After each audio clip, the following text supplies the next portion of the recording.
देखिए ये जो 9 तारीख को जो एफआईआर हुई थी बैंड्रा पुलिस स्टेशन में, जो एडवोकेट खालिद बाबू कुरैशी ने किया था, ये एफआईआर के करने के बाद में खालिद बाबू कुरैशी ने एफआईआर में ये बताया है कि उसने 2 लोगों के ऊपर एफआईआर किया। एक तो जुबैर खान जो कि बिग बॉस के कंटेस्टेंट थे, और दूसरा जो मेरा नाम दिया था शमीम रेडियो वाला। मसला पूरा मैं आपको थोड़ा सा इसके डिटेल में बता दूं। मैंने खालिद कुरैशी को फ़ोन किया था। आसिफ शेख करके एक स्टाफ है, महाराष्ट्र स्टेट वक्फ बोर्ड के अंदर जॉब करता है। उसकी 2 फाइल जो है वो वहाँ पर नहीं थी, ये हो गई थी। उसने मुझे फ़ोन किया था कि शमीम भाई आप प्लीज़ खालिद भाई को बोलिए और वो फ़ाइल मुझे दिला दीजिए, क्योंकि वो फ़ाइल अगर नहीं मिली तो मेरी नौकरी चली जाएगी। ये वैसे मैंने खालिद कुरैशी जी को फ़ोन किया और मैंने रिक्वेस्ट किया उनसे कि भाई आपके पास अगर फ़ाइल है तो दे दीजिए, लेकिन उन्होंने इनकार कर दिया कि मेरे पास ऐसी कोई फ़ाइल है ही नहीं। वापस नेक्स्ट टाइम मुझे नेक्स्ट डे वापस फ़ोन आया मुझे, वो आसिफ भाई का, बोले शमीम भाई आप प्लीज़ बात करिए। मैंने वो फ़ाइल जब्बार को दिया था। जब्बार जो स्टाफ दूसरा स्टाफ है, और उसके थ्रू फाइल जो है वो खालिद भाई के पास गई थी, और खालिद भाई ने बोले थे कि मैं शाम तक के साइन करके आपको भिजवा देता हूँ, लेकिन उन्होंने वो फाइल भिजवाई नहीं है, और अगर नहीं हुआ तो मेरी नौकरी चली जाएगी। इन बिटवीन मैंने वापस से उनको फ़ोन किया, मतलब खालिद भाई ऐसी ऐसी बात है और आप प्लीज़ उनको फाइल लौटा दो। खालिद भाई का कहना था कि आप प्लीज़ मेरे वक्फ बोर्ड के मैटर में मत बोलिए, ये मत करिए। मतलब नहीं, ऐसा नहीं होता है। I am also a politician, और मेरे पास अगर कोई मदद के लिए आएगा तो डेफिनेटली मैं मदद करूँगा। वही दरमियान में मेरे खालिद भाई से कन्वर्सेशन होने के बाद में खालिद कुरैशी जी ने मुझसे कहा कि आप जुबैर खान को सपोर्ट कर रहे हो, ये कर रहे हो, वो कर रहे हो। तो मैं बोला मैं जुबैर खान को क्यों सपोर्ट करूँगा। उनका ये कहना था कि मेरी मम्मी और मेरी बहन के बारे में जो इंसिडेंट हुआ था, वो इंसिडेंट आपने उनको बताया। तो मैं बोला मैं क्यों बताऊँगा उनको, क्योंकि ये इंसिडेंट तो पूरे बैंड्रा को पता था। जब आपने, आपकी मम्मी और आप लोगों का जो भी झगड़ा हुआ था, उस टाइम पे आपकी मम्मी बैंड्रा पुलिस स्टेशन में गए थे और उन्होंने कंप्लेंट वगैरह कराई थी। और जो आपके डैडी के जो सर्कल था, जो भी बड़े लोग यहाँ के थे बैंड्रा के, उन लोगों ने सबने उनको उन्होंने सबको फ़ोन किया था। तो वो मैटर मैं क्यों बताऊँगा। वो वजह से मैंने ज़ुबैर खान को फ़ोन किया था। ज़ुबैर खान को मैंने ये पूछा कि ज़ुबैर भाई आप मेरा नाम क्यों ले रहे हो हर जगह पे। तो ज़ुबैर खान ने ये बताया कि मैंने आपका नाम नहीं लिया हूँ, और ये झूठ बोला जा रहा है। और वो 28 मिनट की कन्वर्सेशन मेरी और ज़ुबैर खान की हुई थी, जिसमें कहीं पर भी मर्डर या प्लान ऐसा कोई भी कन्वर्सेशन नहीं हुआ था। लेकिन उसके बाद में इन्होंने सोशल मीडिया पे, मेरे पास एफआईआर की कॉपी भी है, मैं इनकी तरह झूठ नहीं बोलता हूँ। ये एफआईआर की कॉपी है। एफआईआर की कॉपी के अंदर साफ लिखा हुआ है जुबैर खान।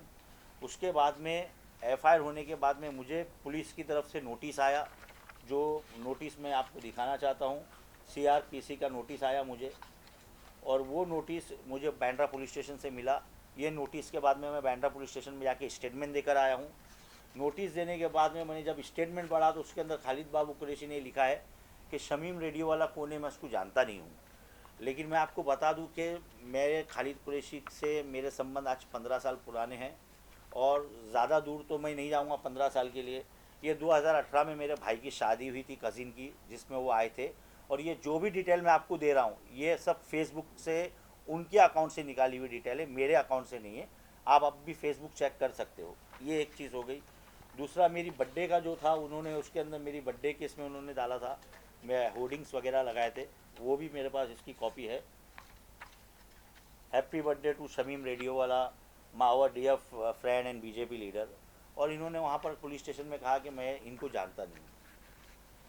खैर उसके बाद में मैंने स्टेटमेंट तो देकर आया। मैंने कल एक कंप्लेंट लेटर भी डाला उनके खिलाफ़, प्लस मैं डिफेमेशन भी फाइल कर रहा हूँ उनके खिलाफ़। और जिस तरह से उन्होंने मेरी इमेज को जो ठेस पहुँची है मेरे बिज़नेस पे, मेरी फैमिली पे, वो उन्होंने कहीं ना कहीं बहुत गलत किया है। उनको ये नहीं करना चाहता था। वो एडवोकेट है, ठीक है, मैं जानता हूँ वो एडवोकेट है, वो उनके पास ज़्यादा जानकारी है, कानूनी हिसाब से वो कोई पॉइंट निकाल के उन्होंने कर लिया होगा। लेकिन मेरे और ज़ुबैर के कन्वर्सेशन के अंदर कहीं पर भी मर्डर प्लान ऐसी कोई भी बात नहीं हुई थी। ये मैं एकदम स्पष्ट रूप से कहना चाहता हूँ। सेकेंड थिंग, इन्होंने कहा कि मुझे मेरी जान का खतरा है, मुझे लोगों से डर, इनसे डर है, ये लोग मुझे मार सकते हैं, इनका बैकग्राउंड चेक करिए। तो मैं आपके माध्यम से कहना चाहता हूँ कि अब तक के टिल टुडे मेरे ऊपर कोई एनसी नहीं है, कोई एफआईआर नहीं है। ये मैं एकदम स्पष्ट रूप से कह रहा हूँ, और पूरे कॉन्फिडेंस से कह रहा हूँ। मेरा कोई क्रिमिनल रिकॉर्ड नहीं है। मेरे पिताजी मेरे वालिद साहब जो है वो डॉक्टर सैयद अहमद साहब जो एमएलए थे, मिनिस्टर थे, गवर्नर थे, उनके पास 30 ईयर्स एज अ पीएस काम किया है। मैं खुद राष्ट्रवादी कांग्रेस पार्टी में था जब मैं सचिन नेहरू जी के साथ में काम करता था। उसके बाद में मैं आशीष शेलार जी के साथ में काम कर रहा हूँ और हमारे महाराष्ट्र के नेता देवेंद्र फडणवीस जी के आशीर्वाद से अब मैं बीएमसी का वार्ड नंबर 48 से कैंडिडेट था बीजेपी का 2017 में। तो ये जो भ्रम फैलाने का जो काम इन्होंने किया है ये बहुत गलत किया है। मैं चाहूँगा कि जो ये बता रहे हैं कि मेरा फैमिली बैकग्राउंड चेक करने क्रिमिनल रिकॉर्ड, तो क्रिमिनल रिकॉर्ड के लिए तो मैं आपको इसके अंदर दिखा सकता हूँ कि ऐसे कई क्रिमिनल्स लोग हैं जिनका इनके साथ संबंध है। और ये संबंध जो है इनके, ये मैं नहीं बता रहा हूँ, ये फ़ोटो बता रहा है इनके संबंध। ये ऐसे ऐसे लोगों के साथ में इनका संबंध है। ये कौन है ये मुझे बताने की ज़रूरत नहीं, आप खुद जानते हैं कौन है और इस वक्त कहाँ है। ये बंदा हर जगह हर दावत में इनके पास आता है। ये बंदा जो नारकोटिक्स में अभी अरेस्ट हुआ है वो आता है। ये जो बंदा है ये वांटेड है इस वक्त पॉस्को केस में। इनके संबंध इन लोगों के साथ में है। ये लोग अपने घर पे बुलाते हैं, दावत करते हैं, इन लोगों को बाद में पोस्ट करते हैं और एक डर का माहौल लोगों के बीच में क्रिएट करते हैं और अपना काम निकालते हैं। और रहा सवाल एफआईआर का, तो इससे पहले भी कई एफआईआर इन लोगों ने झूठी कराई है जिसके डॉक्यूमेंट्स प्रूफ के साथ में मैं आपके पास एक बार फिर आऊँगा। और रहा सवाल ये दोनों भाई का, तो ये दोनों भाई ने बैंड्रा के अंदर ही नहीं हर जगह पे ये लोग लोगों से पैसे की मांग कर रहे। ऐसा सोर्स से मुझे पता चला। जुबैर खान ने भी जो वीडियो डाला है उसमें जुबैर खान ने भी बताया कि कोई इरशाद लकड़ा वाला करके उसका कोई फ्रेंड है जिससे इन्होंने कुछ 20 लाख 50 लाख की कुछ मांग की है। तो ये लोगों ने पैसा डिमांड करना इनका काम हो गया है। ये लोग वक़्फ़ की प्रॉपर्टी के साथ खेल रहे। मैं आप लोगों को बताता हूँ वक़्फ़ की 92,000 एकड़ प्रॉपर्टीज़ आज महाराष्ट्र के अंदर है, जिसका अगर सही ढंग से यूटिलाइज़ किया जाए तो माइनॉरिटीज़ के, मुस्लिम्स के बच्चे लोगों को एक पैसा भी खर्चा नहीं करना पड़े, बिना खर्च के बच्चे हमारे क्वालिफाई पढ़ सकते हैं। लेकिन बजाय इसके ये लोग एनओसी देते हैं और एनओसी दे के वक़्फ़ की प्रॉपर्टीज़ को बेच देते हैं बिल्डरों के पास और उसके बाद में ये लोग पैसे की मांग करते हैं। अभी आपका अगर कोई क्वेश्चन हो तो प्लीज़ बोलिए। सर, आपने बताया टाइम्स जैसे पेपरों में जो जाने माने पेपर हैं उसमें आपके खिलाफ में उन्होंने बयान दिया, लेकिन मुझे ये जानना है कि आपसे उन्होंने कोई रिएक्शन लिया था या किसी तरीके की पूछताछ की? मैंने आपको जैसा बताया कि मेरी उनसे बात हुई थी। आसिफ शेख, उसकी 2 फाइल है, एक है अमरनाथ मस्जिद करके थाना की फ़ाइल है और एक नागपुर के दरगाह की एक फ़ाइल है। वो दोनों फाइल इन्होंने साइन करने के लिए लिया था कि मैं साइन करके वापस देता हूँ, लेकिन उसके बाद में उन्होंने वो फ़ाइल उसको वापस नहीं की। वही फ़ाइल के लिए जब मुझे फ़ोन आया तो मैंने इनसे बात की थी और मैं जो कुछ भी बोल रहा हूँ ऑन रिकॉर्ड बोल रहा हूँ।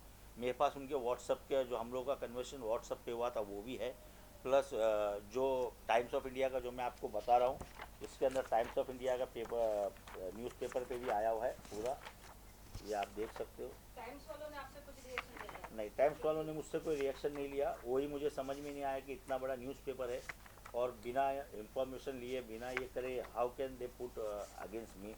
उनको एटलीस्ट ये देखिए, ये टाइम्स ऑफ इंडिया के अंदर लिखा हुआ है to book for the abuse video in the on BJP leaders, और इसमें बाकायदा मेरा नाम लिखा हुआ है, शमीम रेडियो वाला एंड जुबैर खान। टाइम्स वालों ने भी डाला है, इन्होंने खुद सोशल मीडिया पे डाला है। यस, इस पर लिखा हुआ है, इसके ऊपर भी लिखा हुआ है। प्लस जो खालिद बाबू कुरैशी ने जो मीडिया जो प्रेस कॉन्फ्रेंस दिया था, ये उसके फेसबुक के ऊपर से मैंने ये प्रिंट निकाला हूँ, जिस पे इन्होंने लिखा है कि मुंबई पुलिस शमीम रेड्डी वाला name has be mention in the FIR. देखिए, ये मेंशन करके इन्होंने यहाँ पर लिखा हुआ है एफआईआर। तो मेरी इमेज को ख़राब करने की कोशिश की गई है। मेरी आपकी इमेज को जैसे खालिद कुरैशी और टाइम्स ऑफ इंडिया ने दोनों ने खराब किया, तो उसको लेकर आपकी क्या मांग है? नहीं, मेरी मांग तो चल रही है। देखो, मैं तो कानूनी लड़ाई लड़ूंगा, क्योंकि मैं कोई, मेरे घर पे कोई क्रिमिनल आता नहीं है खाना खाने के लिए या दावत के लिए, या कोई बड़े बड़े लीडर आते नहीं हैं। मैं एक छोटा कार्यकर्ता हूँ। और जिस तरह से खालिद कुरैशी जी ने कहा था कि ज़ुबैर खान जो है इनके उनके खिलाफ़ बोलता है, तो वो ज़ुबैर खान का पर्सनल इशू है। वो क्यों बोलता है और वो किस लिए बोलता है, उसके पास क्या उनके बारे में रिपोर्ट है, आप ज़ुबैर खान से पूछिए।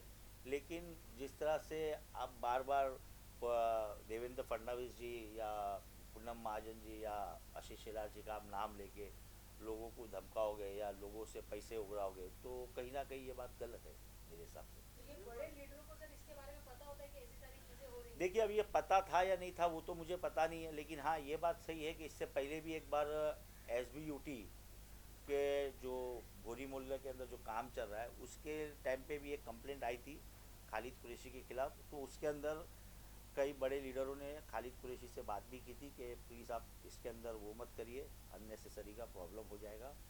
और इससे पहले का तो मुझे पता नहीं है, लेकिन हाँ मैं खुद जाकर देवेंद्र फडणवीस जी से मिला हूँ।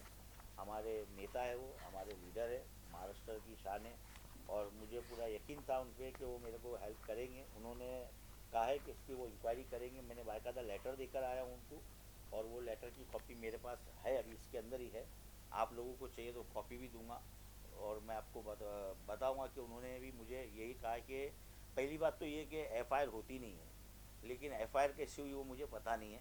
अब खैर वो कानूनी है, FIR करना था उनको कर लिया उन्होंने, और इससे पहले भी उन्होंने कई लोगों पे FIR किया, ऐसा नहीं। और मैं तो आप लोगों के माध्यम से पुलिस से ही पूछना चाहता हूँ सर कि ऑलरेडी इनके ऊपर जितने पेंडिंग FIR है, शायद बैंड्रा पुलिस स्टेशन, खार पुलिस स्टेशन में, एटलीस्ट वो FIR का तो कुछ कर दीजिए। इतने टाइम से वो FIR पेंडिंग पड़ी हुई है, उसका आप लोग कुछ नहीं कर रहे हो। और ये FIR होने के बाद में इतना सोशल मीडिया पे गया, एक बार भी पुलिस ने बुलाकर उनको ये नहीं पूछा कि आपने FIR में तो सिर्फ जुबेर खान का नाम डाला है, लेकिन आपने शमीम रेडियो वाला का नाम जब डाला नहीं है, क्योंकि मुझे CRPC 160 एज अ विटनेस की नोटिस आई है। तो जब आपने नाम डाला ही नहीं है उसके अंदर, तो आप क्यों सोशल मीडिया पे इस तरह से कर रहे हो। मैं बैंड्रा के सीनियर से भी मिलकर आया हूँ और उनको भी मैंने लेटर दिया हूँ। ये लेटर मैंने उनको कल ही दिया हूँ, क्योंकि मैं NC के लिए गया था तो NC उन्होंने कहा कि आप NC मत दीजिए, आप लेटर दीजिए। तो मैंने उनको लेटर दे दिया। मतलब ठीक है, आप अगर NC नहीं भी लेना है तो कोई इशू नहीं है, लेकिन ऑन रिकॉर्ड मेरे पास ये लेटर है, स्टैम्प मारा हुआ है, कल ही देकर आया हूँ लेटर। शमीम रेडियो वाला जी, जिस तरह से अनएविडेंसेस कंट्रोवर्सी को क्रिएट किया जा रहा है तो जुबेर खान, ऐसा नहीं लगता कि बीजेपी के दो लीडरों के बीच में या बीजेपी पार्टी को कहीं ना कहीं डेमोलाइज करने के लिए एक तरह का षड्यंत्र रचवाया जा रहा है, रचा जा रहा है? नहीं, ऐसा नहीं है ये। मैं नहीं समझता हूँ कि ऐसा कुछ है, क्योंकि जहाँ तक कि खालिद कुरैशी जी का सवाल है तो I know him very well कि उनका कंट्रोवर्सी हमेशा चलता रहता है। इससे पहले भी मैं जिसका बताया आपको कि कई FIR उन्होंने कराया, झूठी FIR। और अगर उनका सिर्फ यही सोचना है कि जो भी मैं कर रहा हूँ वो बिल्कुल सही कर रहा हूँ, मेरे बीच में कोई बोलना नहीं चाहिए। और आप लोगों को शायद पता नहीं होगा, बट अभी वो सस्पेंड भी है वक्फ बोर्ड से और उनकी हेयरिंग चल रही है। हसन मुशरफ साहब जो मिनिस्टर है उनके पास में 1 या 2 हेयरिंग हो गई है, अभी एक हेयरिंग शायद उनकी बाकी है। तो यही वजह से उनको सस्पेंड किया गया था कि फ़ाइल जो है वो घर पे लेकर जाते थे, और घर पे लेके जाने के बाद में वो फ़ाइल जो है वो वापस देते थे नहीं देते थे, वो तो खैर मुझे पता नहीं है।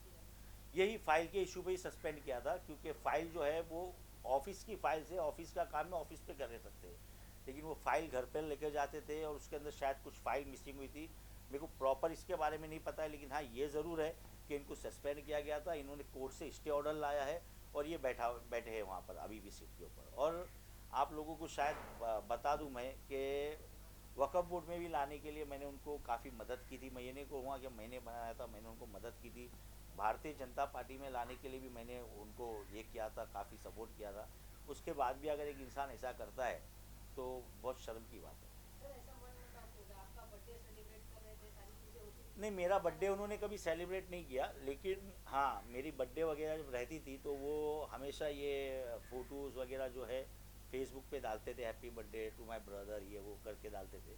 और रहा सवाल, कोई मनमुटाव नहीं था। मैं आपको जिस तरह पहले भी बताया कि उनका यही सोचना है कि भाई जो मैं करता हूँ वो सही है, बाकी दूसरा कोई उस पर करे नहीं।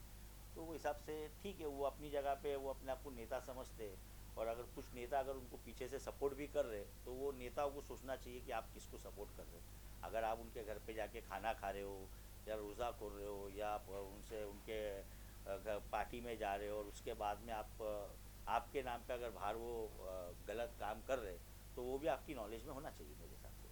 शमीम जी, जिस जिस तरह से आप जो एलिगेशंस लगे हैं और जिस तरीके से उन्होंने कहा जिसकी वजह से उनको प्रोटेक्शन मिला, आप ये कह रहे हो कि उस बातचीत के अंदर किसी भी ऐसे शब्द की बात नहीं आई है कि कहीं उनकी जान को खतरा है, तो क्या ये बातें पुलिस को एक्सप्लेन नहीं किया आपने कि उनको क्या जी देखिए नहीं जी नहीं, मैंने पुलिस में कहा हूँ और पुलिस से मैंने पूरी बात किया हूँ और 28 मिनट का कन्वर्सेशन में मैं गारंटी के साथ बोल सकता हूँ, आप में से भी जिसको चाहिए मेरे से पेन ड्राइव है मेरे पास, लेके जा सकता है कि कहीं भी मर्डर या प्लान की कोई बात नहीं हुई है।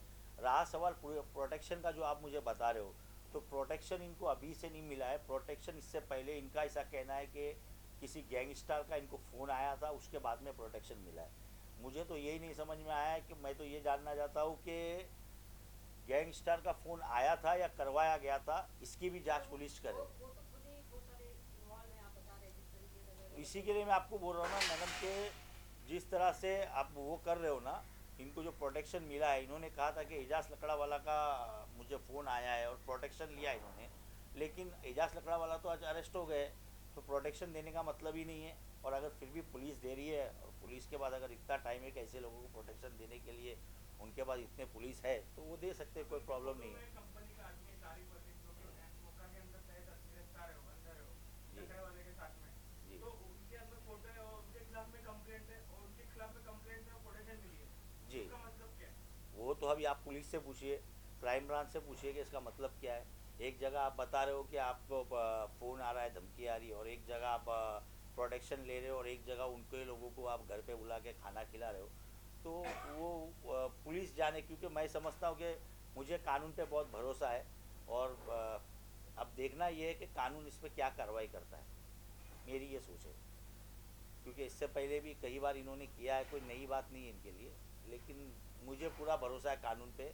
और मैं इनकी तरह किसी नेता का नाम नहीं लेना चाहूँगा, क्योंकि जो भी नेता का आशीर्वाद रहता है, वो एक नेता की एक रिस्पेक्ट होती है हमारे दिल में, हम उस नेता की रिस्पेक्ट करते हैं। क्योंकि आज हम जो कुछ भी है, हमारे नेता हमको प्रमोट करते हैं, तो मैं इनकी तरह हमारे नेताओं का नाम लेके उनकी इज़्ज़त वो नहीं करना चाहूँगा। मेरा सिर्फ ये बोलना है कि ये जो कुछ भी हुआ है, ये मेरे साथ में गलत हुआ है, मेरी नाम को, मेरी इज़्ज़त को उछाला गया है। मैं प्रेस से रिक्वेस्ट करूँगा कि प्लीज़ इस मुद्दे के ऊपर आप पुलिस से भी पूछिए जाके, और मुझे इंसाफ दिलाइए प्लीज़।